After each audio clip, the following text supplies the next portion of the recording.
listen to me right now. Now, I want to do the cutting of cake. Now, remember, this is the wedding reception between Chioma and Valentine. Valentine is here to cut the cake, but we not see the wife. The wife don't come with them. But this is what I want to do. I want to do a small game now. So, Mr. Valentine, you do something for me. You will call your wife 5 beautiful names for her to come and join you. Are we communicating? Show us that Igbo men are romantic, especially Anambra people. Here we are 5 English names and 5 Igbo names. Here we are. Lolo, okay, na niye nevu. Oya boga fire togoto ya bagi isi before he be teba. Bia cut one cake with him. Are you ready for me? Thank you.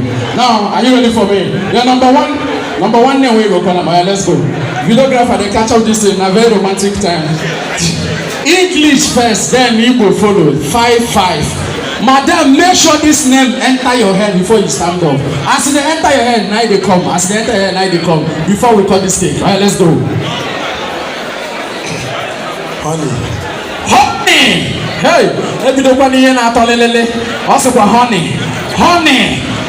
Ina ya honey. Ona kwa ine gani? Ngwa bogozo. Asi baby na adjust akwa ya ọghọta adịghị na-ekwu gbakwa ọzọ nwanje otu ọnụ hey ebe ka ọ dị ka ịnụrụ afọ a ọ gbara nwunye nwanje ọ chọmpụrụ English maga na Igbo ịma na anyị nwadịbụ ndị Igbo dị very romantic nwanje otu ọnụ ọ na-aba yes ọ sị yes ọ ya ka ime ya ọzọ Sugar plum. Because can't get sugar plum. Can't get sugar plum. On my pipe, we never buy sugar now for. Madam, the Marco now can't get sugar plum. Think I never sugar plum. Now, what's the guy? You might get sugar plum. Yes. Can't get sugar plum. Everyone had it. Us not idea no we can call on the hacker now. Call on the hacker. Okay, go proposal. Good.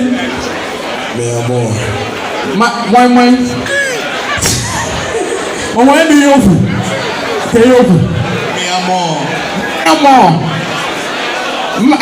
Wait. Okay, my love, why didn't I wear ya? Okay, but in Spanish. In a Spanish. I am not a Spanish bride. Make some noise. Make some noise. Only by a Spanish bride.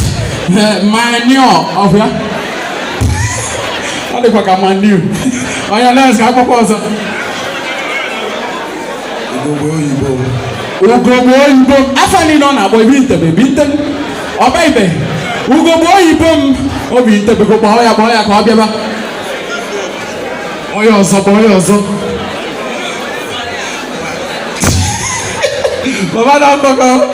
Thank you.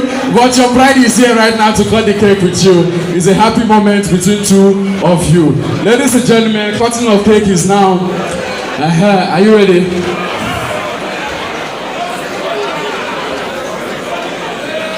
DJ plays the play me small song. That's a play me small song. Thank you.